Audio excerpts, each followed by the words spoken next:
नमस्कार, good evening. आज मैं आप लोग को बाल विकास के पक्ष के बारे में बताने जा रहा हूँ। इससे पहले हम लोग बाल विकास के विभिन्न पहलू, विभिन्न तथ्यों को देख चुके हैं और यह अंतिम तथ्य है बाल विकास का पक्ष, यानी कि बाल विकास जो होता है वो किन किन क्षेत्रों में होता है और किस किस चीज़ के विकास के बाद हम कह सकते हैं बालक का संपूर्ण विकास है। ठीक है, तो सबसे पहले हम देखेंगे शारीरिक विकास, जो कि यह कहा भी गया है कि शरीर में ही स्वस्थ विकास होता है। तो शारीरिक विकास का प्रारंभ जो है वो कब होता है? शारीरिक विकास का प्रारंभ गर्भावस्था से प्रारंभ होता है और विभिन्न ग्रंथियों के विकास के उपरांत क्या होता है, उसमें जब दृढ़ता आती है तब हम कहते हैं शारीरिक विकास पूर्ण हो गया है। और शारीरिक विकास में कहीं ना कहीं जो है वो अनुवांशिक व वातावरण दोनों का प्रभाव होता है, यानी कि दोनों के गुणों का समायोजन के पश्चात ही शारीरिक विकास पूर्ण रूप से हो पाता है। क्योंकि अनुवांशिक गुण जो होते हैं कि इसका लंबाई कितना ज़्यादा होगा, कम होगा, मोटाई चौड़ाई आदि जो गुणों का विकास जो होता है शरीर में, अथवा विभिन्न प्रकार के रोगों का संचरण भी कभी होता है अनुवांशिक रूप में, या फिर पूर्ण रूप से स्वस्थ जो होता है ये भी अनुवांशिकता पे क्या होता है, काफ़ी प्रभावी होता है, अनुवांशिकता के अंदर आता है। लेकिन इसके अलावे वातावरण का प्रभाव काफ़ी हद तक विकास को क्या करता है, प्रभाव डालता है। कि हम जिस प्रकार के वातावरण में रहते हैं, हमें जैसा वातावरण मिलता है उस प्रकार हमारा शरीर जो है सो सामंजस्य स्थापित करके अपने विकास और वृद्धि को अग्रसर की ओर आगे बढ़ाता है।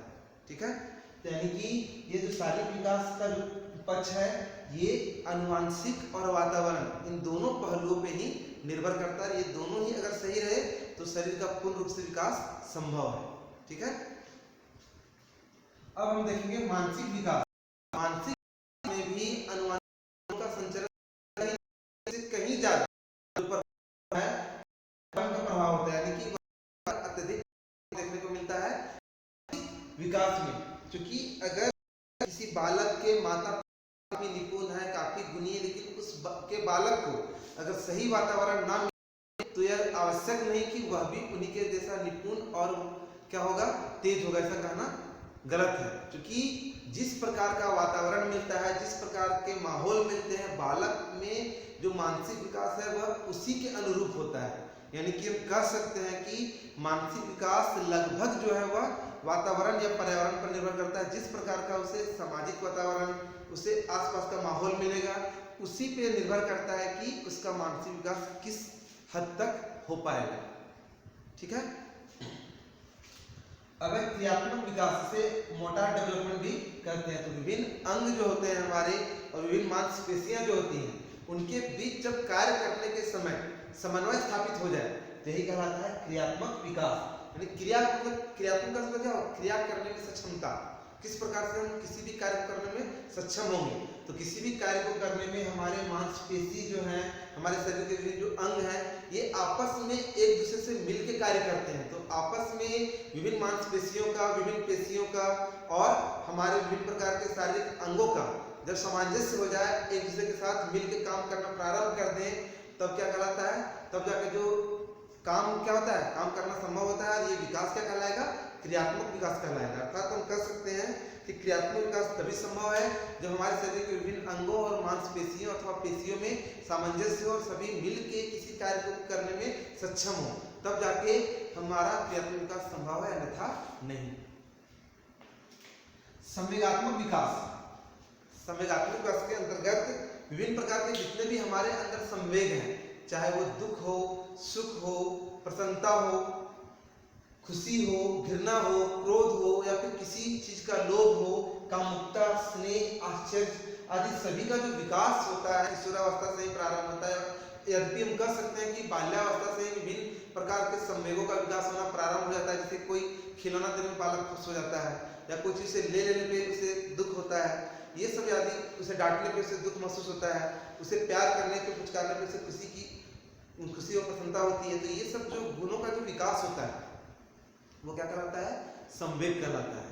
संवेग का अर्थ यह हुआ कि कुछ भी आसपास में हो रहा है तो उसके प्रति उसका भी रिस्पॉन्स आए, उसकी भी सहभागिता हो, चाहे वह दुख हो या खुशी हो या फिर ईर्ष्या हो या लालच हो, कोई भी चीज है वह मानव का ये क्या है, यह जन्मसिद्ध उसमें जन्म से ही अधिकार रहता है, जन्म से ही इनमें ये सारे गुण होते हैं, बस वह अलग अलग समय में प्रस्फुटित होता है। तो ये सारे जो गुण हैं, प्रसन्नता के, दुख के, खुशी के, घृणा के, क्रोध के, स्नेह, किसी काम पे आश्चर्य होना संभव नहीं है, ये सारे गुण आते हैं और इन सभी विकास हो जाए तो क्या कहलाएगा? सकारात्मक, ठीक है, इमोशनल डेवलपमेंट।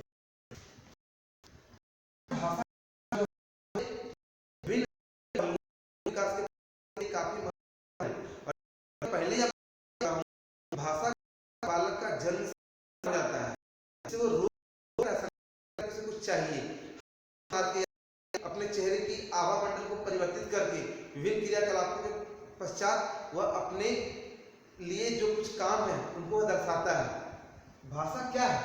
भाषा जो है वह एक दूसरे को आपस में जोड़ने का एक कला है, जिससे हम अपने विभिन्न प्रकार के दुख, खुशी, प्रसन्नता आदि भावों को व्यक्त कर पाते हैं। भाषा के द्वारा हम अपने विभिन्न प्रकार के जो भी हमारी इच्छाएं हैं उन इच्छाओं को व्यक्त कर पाते हैं, ठीक है। तो इनको व्यक्त करने का दो तरीका है, हो गया भाषिक, दूसरा सांकेतिक। जैसे हम क्या कर रहे हैं, अगर कोई बच्चा बदमाशी कर रहा है, कहीं आसपास के में बहुत सारे लोग उपस्थित हैं, उसको कुछ बोल नहीं सकते, डांट नहीं सकते, क्या किए हम अपने चेहरे को में गंभीरता ले आए और उसको बार बार घूरते रहे, तो क्या वो समझ आता है कि कुछ गलत काम कर रहा है, फिर वह संभल जाता है। तो बहुत सारी चीज इशारा से भी, बिना बोले भी लोग काम करते हैं, तो वो भी भाषा का ही रूप है। और दूसरा है कि हम लोग बोल के करते हैं, कुछ न कुछ वो अलग तरीका की, अलग अलग जगह पे बोलने का तरीका अलग है, विभिन्न भाषाएं हैं, लेकिन भाषिक जो होता है कि हम बोलते हैं और तब अगले को कुछ उसके द्वारा कुछ बताना चाहते हैं, तो वो क्या कहलाएगा? भाषा का रूप कहलाएगा, जिसमें लोग बोल रहे हैं। दूसरा अभाषिक, बिना बोले और शरीर की भाव भंगिमा को परिवर्तित करके जो संकेत देते हैं, ये भी एक भाषा का ही रूप है। और भाषा का जो विकास का जो क्रम है उसको हम शॉर्ट में सुबोपली, जिसे मैंने पिछले भी आपको बताया, सुबोपली में ये क्या है? विभिन्न शब्दों का मेल है। सु से सुनना, बो से बोलना, प से पढ़ना और ल से लिखना। यहाँ पे क्या होता है? पहले बालक को भी इसको सुनता है, सुनने के बाद वह बोलने की चेष्टा करता है, उसके बाद पढ़ना प्रारंभ करता है, अंतिम समय में लिखना शुरू करता है।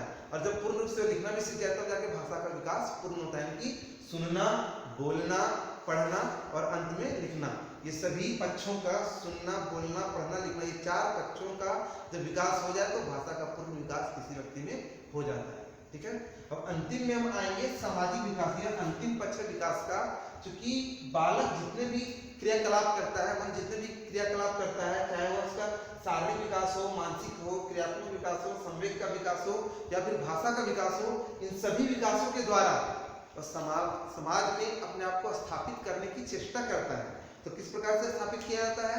कि समाज के विभिन्न क्रियाकलापों, विभिन्न कार्यों में अपने आप को संतुलित करना और उसमें सहायता पहुंचाना, ये हुआ सामाजिक विकास। जैसे कि किसी के यहाँ कुछ कार्यक्रम हो रहा है, उस कार्यक्रम में भाग लेना, बढ़ चढ़ के हिस्सा लेना, उसमें लोगों की मदद करना, या फिर विद्यालय में ही विभिन्न प्रकार के कार्यक्रम होते रहते हैं, उन कार्यक्रमों में अपनी सहभागिता प्रदर्शित करना। इसी प्रकार से अपने घर के घरेलू कार्य में अपनी सहभागिता या उपस्थिति दर्ज कराना, ये सारे क्या है? सामाजिक विकास के पहलू है। क्योंकि मनुष्य एक सामाजिक प्राणी है और मनुष्य जो विभिन्न प्रकार के प्रक्रम या कार्य करते रहता है, वो सिर्फ और सिर्फ उसका उद्देश्य क्या होता है?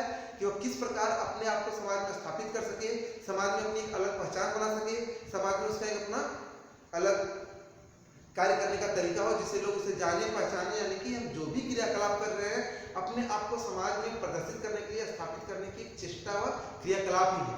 तो विभिन्न प्रकार के जो पक्षों का विकास हो रहा है, वो कहीं न कहीं सामाजिक विकास से जुड़ा हुआ है।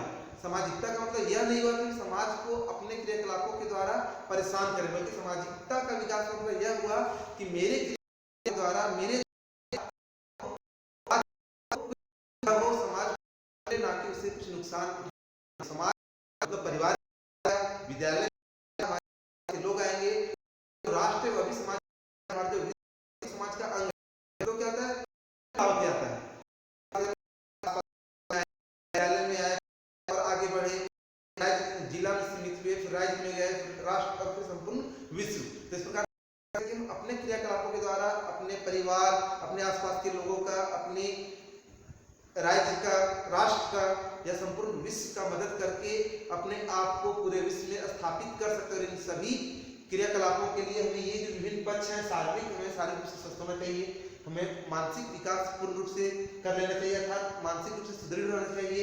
क्रियात्मक पक्ष हमारा ज़्यादा प्रबल होना चाहिए ताकि हम किसी कार्य को सबलता से कर सके।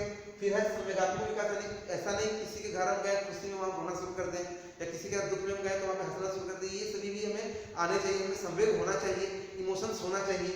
फिर है भाषा का विकास, क्योंकि हम कुछ भी कार्य करेंगे समाज में तो हमें उसे दर्शाना होगा, जिसके लिए भाषा बहुत ही महत्वपूर्ण है। तो ये सभी विभिन्न पांच के बाद ये छठा जो सामाजिक विकास है, इसी में ये पांचों विकास क्या है, समाहित है। इन पांच विकास के द्वारा ही समाज विकास करना संभव है।